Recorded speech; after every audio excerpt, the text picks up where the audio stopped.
मित्र आणि मैत्रिणींनो नमस्कार. स्वागत आहे तुमचं तुमच्या चॅनलवर नातं मैत्रीचं. आज आपण पाहणार आहात घरोघरी मातीच्या चुली. तर मग स्टार्ट करूया आजचा एपिसोड. लताबाई मंदिरात येते आणि देवी समोर हात जोडून म्हणते, देवी आई, मी आजपर्यंत वेगवेगळ्या भूमिका केल्या, पण त्या खोट्या होत्या, सिनेमातल्या होत्या, नाटकातल्या होत्या. पण असं कोणाच्या आयुष्यात येऊन भूमिका निभावणं जड जातंय. मला माहितीये हे सगळं मी माझ्या मुलीसाठी करते, ऐश्वर्यासाठी करते. पण आता मला कुठंतरी त्या जानकीची सुद्धा दया यायला लागलीये.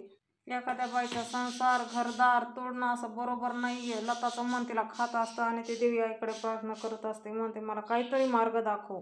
तोच मंदिरामध्ये घंटा वाजते. लताबाई तिकडे वळून पाहतात तर तिथे कावेरी काकू मंदिरामध्ये आलेले असतात. लता मनातल्या मनात म्हणते, ही तर जानकीची आई वाटते. कावेरी काकूचं दर्शन झाले की लता म्हणते, तुम्ही इथं कशा काय? आणि त्यावर कावेरी काकू म्हणतात, सगळे उपाय करून संपले की माणूस देवापाशीच येतं ना ताई. माझ्या मिस्टरावर केस चालू आहे ना. आणि त्यावर लता म्हणते, केस? काय सांगताय काय? तिथे अजून एक जण दर्शनाला येतो म्हणून त्या बाजूला होऊन बोलतात आणि कावेरी काकू म्हणतात, देवासारख्या नानासाहेबांना किडनॅप केलं होतं त्यांनी, त्याचीच केस सुरू आहे. आणि त्यावर लता म्हणते, नानासाहेबाला जानकीच्या वडिलांनी किडनॅप केलं होतं? आणि त्यावर कावेरी काकू म्हणतात, नाही, हे काय बोलताय तुम्ही ताई? अहो, जानकी माझी लेक नाही, तुमचा काहीतरी गैरसमज होतोय ताई. मी जानकीची नाही, ऐश्वर्याची आई आहे. आणि हे ऐकून लताच्या पायाखालची जमीन सरकते. लता म्हणते, काय सांगताय? ऐश्वर्या तुमची मुलगी आहे? आणि कावेरी काकू म्हणतात, हो, ऐश्वर्या आमची लेक आणि रणदिवेची सून ऐश्वर्या सयाजीराव विखे पाटील आमची लेक. आणि लताला ते सगळं आठवतं, पहिली भेट त्यांची आणि ऐश्वर्या बोललेलं की आपली ही भेट आपल्यातच ठेवावी लागणार आहे, आपलं गुपित आपल्याला कोणालाही समजू द्यायचं नाहीये. लताला चक्कर येणार तोच कावेरी काकू म्हणतात, अहो ताई सांभाळा. लता मनातल्या मनातच म्हणते, म्हणजे ऐश्वर्या माझी मुलगी नाहीये? मग कोण आहे माझी मुलगी? जानकी पोलीस स्टेशनमध्ये असते आणि त्या इन्स्पेक्टरला म्हणते, साहेब तुम्ही बघा, आता हा माणूस ना आधी आत गेला आणि तो एक लिफाफा घेऊन बाहेर आला, तुम्ही बघाच. जानकी ते CCTVचे फोटोज इन्स्पेक्टर साहेबाला मोबाईलवर दाखवत असते आणि म्हणते, हे बघा, हा हिरवा शर्ट घातलेला. जानकी म्हणते, याच माणसावर माझा संशय आहे आणि याच माणसाच्या हातामध्ये ते सॅम्पल आहेत. याची मला तक्रार देखील करायची. या माणसाने आमचे सॅम्पल चेंज केले. जानकी त्या इन्स्पेक्टरला म्हणते, सर प्लीज तुम्ही माझी तक्रार नोंदवून घ्या आणि गुन्हा दाखल करा याच्यावर आणि लवकरात लवकर याला शोधून काढा.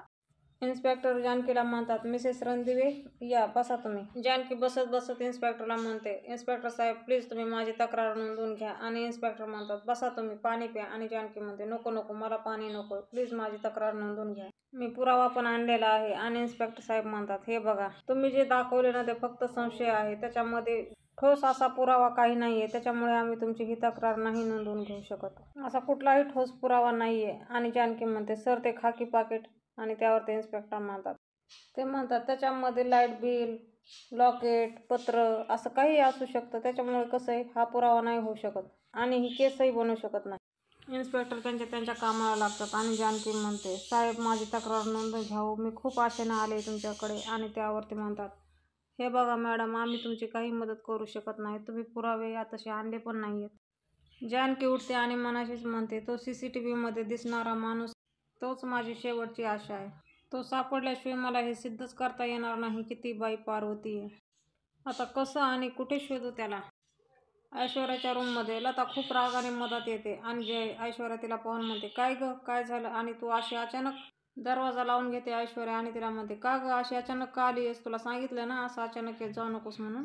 लताला कावेरी काकू बोललेलं आठवतं, मी जानकीची नाही तर ऐश्वर्याची आई आहे. ऐश्वर्या सयाजीराव विखे पाटील आमची लेक. या लता एकदम तंद्रीमध्ये गेलेली असते आणि ऐश्वर्या तिच्या पुढं हात हलवते, चुटक्या वाजवते, काय करते. ऐश्वर्या तिची तंद्री तोडते आणि म्हणते, काय, कुठे हरवलीस? ऐश्वर्या विचारते, कुठं हरवलीस आई तू? आणि त्यावर लता म्हणते, काय नाही ग, मला असं जरा अचानक एकटं वाटतं. ऐश्वर्या लताच्या जवळ जाते आणि म्हणते, अगं तुझ्या मुलीचं घर इतकं भरलेलं असताना तुला एकटं वाटते? लता म्हणते, माझ्या मुलीचं? आणि ऐश्वर्या म्हणते, हो, मी नाही का तुझी मुलगी, विसरलीस की काय? लता म्हणते, नाही ग, कितीही विसरण्याचा प्रयत्न केला ना तर नाही विसरणार मी, तू जे काय केलंयस ते. आणि ऐश्वर्या म्हणते, म्हणजे? आणि लता म्हणते, म्हणजे तू मला या घरात आणून जे काय उपकार केलेस ना ते नाही विसरता येणार. आता देवळात गेले होते ना तेव्हा देवाकडे पण हेच मागत होते की माझ्या मुलीला सुखात ठेव. आणि ऐश्वर्या म्हणते, ओ अच्छा. ऐश्वर्या म्हणते, अच्छा म्हणजे तू बाहेर गावच्या देवळात गेली होतीस का? लता पुढे म्हणते, अगं मला थोडं पण करमत नाही. असं वाटतं की जावं फिरत फिरत आणि मधुभाऊचा आश्रम शोधून काढावा. तुला माहिती असेल मधुभाऊचा आश्रम कुठे येते? ऐश्वर्या हसते आणि म्हणते, हो अगं काय, अर्थात मला माहीतच असणार ना. ऐश्वर्या म्हणते, तुला ती शाळा माहिती आहे का गं? आणि लता म्हणते, कोणती शाळा? आणि ही म्हणते, अगं ती नाही का ती, तिथे एक तळं आहे आणि तळ्याच्या बाजूला असं एक वळण जातं. जाऊ दे ना आई, आता मी काय तुला एक्सप्लेन करत बसले. आता आजूबाजूचं सगळं बदललं असणार आहे आणि तसंही तुला इथलं फारसं कुठं काय माहिती आहे. लता म्हणते, हो मला जे कळलंय ते सुद्धा आत्ताचंच आहे ना.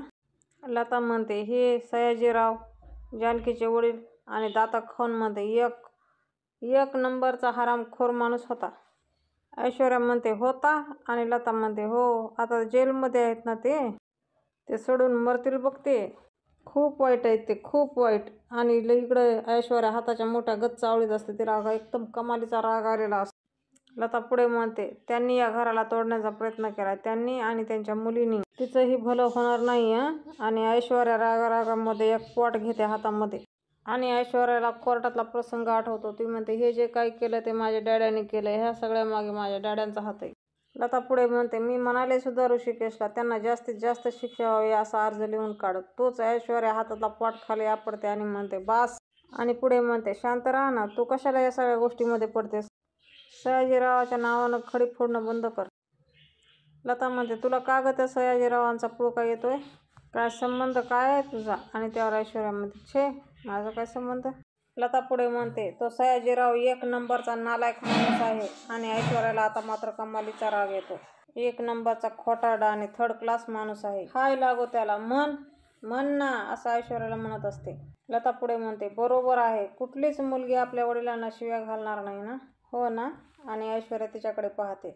ऐश्वर्या लगेच तिचा रंग बदलते आणि म्हणते, तू काय बोलतेयस, मला काही कळत नाहीये. हे बघ आई. आणि लता जोराने ओरडते, म्हणते, गप्प बस, तुझ्या तोंडून मला आई म्हणू नकोस खोटारडी. मला कळले, तू माझी नाही, त्या कावेरीची आणि सयाजीची मुलगी आहे. आणि इकडे पोलीस स्टेशनच्या बाहेर जानकी जात असते. तोच एक हवालदार जानकी वहिनी करून मागे येतो. जानकी म्हणते, हा बोला, काय झालं? आणि तो त्यावर हवालदार म्हणतो, मी ओळखतो तुम्हाला आणि ऋषिकेश दादाला सुद्धा. ते हवालदार म्हणतात, शेतकरी कुटुंब आहे माझे भाऊ आणि वडील दोघंही शेती करतात. तुमच्या शेतकरी हितकरी ॲपमधून त्यांना चांगले पैसेही मिळाले. जानकी हात जोडते आणि थँक्यू म्हणते आणि निघते. तोच तो हवालदार म्हणतो, तुम्ही कुठल्या तरी माणसाला शोधताय ना, मी ऐकलं मग. जानकी म्हणते, तुम्ही मला प्लीज मदत करू शकाल? आणि तो म्हणतो, मला तो व्हिडिओ दाखवा, मी ओळखण्याचा प्रयत्न करतो. जानकी त्या हवालदाराला मोबाईल दाखवत म्हणते, ह्या फोटोजमधल्या हिरव्या शर्टवाल्या माणसाला मी शोधण्याचा प्रयत्न करते. तो हवालदार पाहतो आणि म्हणतो, हो जानकी वहिनी, मी ओळखतो याला, हा तर त्या सयाजीरावचा माणूस आहे. जानकी म्हणते, दादा तुम्ही या माणसाला ओळखलंय म्हणजे तो आपल्याच गावातला आहे का? कुठे असतो? कुठे शोधू मी त्याला? कुठे सापडेल तुम्हाला? हवालदार म्हणतो, हा तो त्या चौकामध्ये. तो हवालदार म्हणतो, कुठला बरं तो चौक? थोडासा आठवण्याचा प्रयत्न करतो आणि म्हणतो, हां शहीद चौक.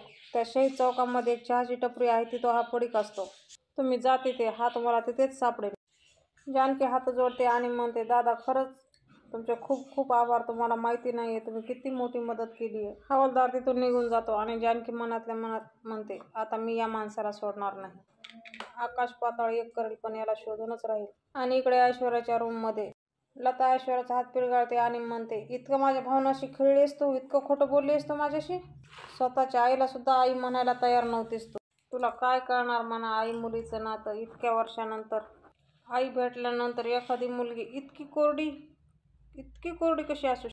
अगं मी तुला स्वेटर दिल्यावरती, तुझा लाड केल्यावरती तुला भरून कसं नाही आलं गं? एकदा तरी तुला का वाटलं नाही माझे पाय चेपावे, माझी सेवा करावी? एखादी असती तर म्हणाली असती, एखादी रात्र तरी माझ्यासोबत झोप आई. तू आयुष्यभराच बोलायचं बाकी आहे, पण तू तुझं खोटं लपवण्यासाठी, तुझं काम करून घेण्यासाठी मला फसवलंस. माझी मुलगी बनण्याचं खोटं नाटक केलंस. दगड आहेस तू, दगड. आणि ऐश्वर्या गप्प ऐकत असते. तुला कसला ग पाझर फुटणार? तुझा उपयोग तर फक्त काहीतरी चिरडण्यासाठीच होऊ शकतो आणि तू चिरडल्यास माझ्या भावना. लता हे सगळं रडत रडत बोलत असते आणि पुढे म्हणते, पण आता हे बास झालं. तू माझी कुणीही नाहीयेस. आता मी तुझी मदत करणार नाही. मी आत्ताच्या आत्ता इथून जाते. काय करायचंय ते कर. आणि त्यावर ऐश्वर्या म्हणते, खबरदार एक पाऊल जर बाहेर टाकलेस तर मला मान्य आहे तुम्ही माझं खोटं पकडलं, मी तुमची मुलगी नाहीये हे तुला कळलं, पण तुझी मुलगी कोण आहे हे सत्य फक्त मलाच माहिती आहे. लता म्हणते, कुठे माझी मुलगी, कोण आहे माझी मुलगी? फोटो इथेच सापडला म्हणजे माझी मुलगी इथेच असणार. आणि ऐश्वर्या म्हणते, नाही, तुझी मुलगी इथे नाहीये, बाहेर कुठेतरी आहे, पण तिचं नाव, गाव, पत्ता सगळं मला माहिती आहे. आणि लता म्हणते, मी कसा विश्वास ठेवू, मला आधीच इथं फसवलंयस तू. आणि ऐश्वर्या म्हणते, ठीक आहे, नको ठेवू विश्वास, जा इथून, पण त्यानंतर तुझी मुलगी तुला कधीच भेटणार नाही. आणि लता म्हणते, कोण आहे ती, सांग ना मला, सांग सांग कोण आहे ती? आणि ऐश्वर्या म्हणते, आवाज खाली. लता कारखानीस, नीट बोलायचं हा माझ्याशी. हे नाटक आता शेवटच्या टप्प्यात आलंय, शेवटचा अंक उरलाय. प्रॉपर्टीच्या पेपरवर एकदा सह्या झाल्या की तुझी मुलगी कुठे याचा पत्ता मी देईन तुला, मग तू तिच्याकडे जाऊ शकतेस. पण तोवर तुला हे नाटक कंटिन्यू करावंच लागेल. प्रॉपर्टीच्या पेपरवरती सह्या झाल्या की मग तुला तुझी मुलगी मिळेल. आणि इकडे ऋषिकेश वकिलाला भेटतो आणि वकील म्हणतो, पुन्हा प्रॉपर्टीचे पेपर बनवायचेत? आणि ऋषिकेश म्हणतो, हो वकील साहेब. ऋषिकेश वकिलाला फाईल देतो आणि म्हणतो, हे प्रॉपर्टीचे ओरिजिनल पेपर्स, आशीर्वाद सदनसह प्रॉपर्टीचे 4 हिस्से करा, 4 भावंडामध्ये.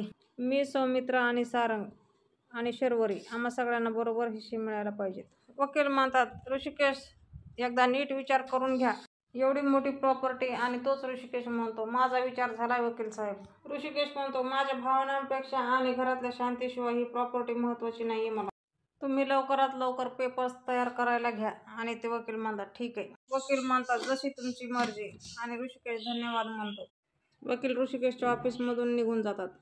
आणि इकडे जानकी त्या माणसाला शोधत त्या चौकामध्ये आलेली असते आणि ती एक जणाला विचारते की चहाची टपरी कुठे आहे. तोच तिथे एक माणूस येतो आणि म्हणतो, म्हणजे तोच माणूस. आणि त्या चहावाल्याला म्हणतो, ए भावड्या, चहा दे लवकर. जानकी जाऊन त्या माणसाला बोलणार, तोच ऋषिकेशचा फोन जानकीला येतो आणि ते डिस्टर्ब होते. आणि बाजूला जाऊन म्हणते, हा ऋषिकेश बोला. ऋषिकेश म्हणतो, काय गे, एवढ्या हळू का बोलतेस आणि आहेस कुठे? जानकी अडकत अडकत बोलत असते, ठीक आहे, काय काय काय काय काम होतं का? आणि तेव्हा ऋषिकेश म्हणतो, नाही नाही, काय काम नव्हतं. ऋषिकेश पुढे म्हणतो, वकील साहेब आले होते, त्यांना मी प्रॉपर्टीचे पेपर तयार करायला सांगितले. जानकी म्हणते, काय? आणि पुन्हा म्हणते, अच्छा. आणि ऋषिकेश म्हणतो, अच्छा म्हणजे काय? आणि जानकी, तुझं काय चालू आहे हे? आणि आहेस कुठे तू? त्यावर जानकी म्हणते, ऋषिकेश, मी तुम्हाला नंतर कॉल करते. असं म्हणून जानकी फोन कट करून टाकते. ऋषिकेश म्हणतो, आता ही कुठे गेली असेल? जानकी त्या माणसासमोर जाऊन उभा राहते आणि तो माणूस तिला पाहून म्हणतो, काय? आणि त्या चहावाल्याला म्हणतो, चहा द्या या मॅडमला. जानकी मोबाईलमधला व्हिडिओ प्ले करून त्या माणसाला दाखवते आणि विचारते, हा तूच आहेस ना? तूच सॅम्पल बदललेस ना? तो माणूस जानकीच्या तावडीतून पळण्याचा प्रयत्न करतो, पण ती त्याला पकडते आणि तिला झटका देऊन तो पळूनच जातो. जानकी त्याला थांब थांब म्हणत त्याच्या मागे पळत सुटते. ऐश्वर्याचा माणूस चिवट आहे, ऐश्वर्यासारखाच थांबेल कसा? तो माणूस पुढे आणि जानकी मागे, असं एकमेकांच्या मागे पळणं चालू असतं. आणि इकडे ऐश्वर्या लताला म्हणते, एवढा कसला विचार करताय लताबाई? तुझे पैसे तुला मिळतील आणि तुझी मुलगीही तुला मिळेल. बस हा खेळ पूर्ण कर.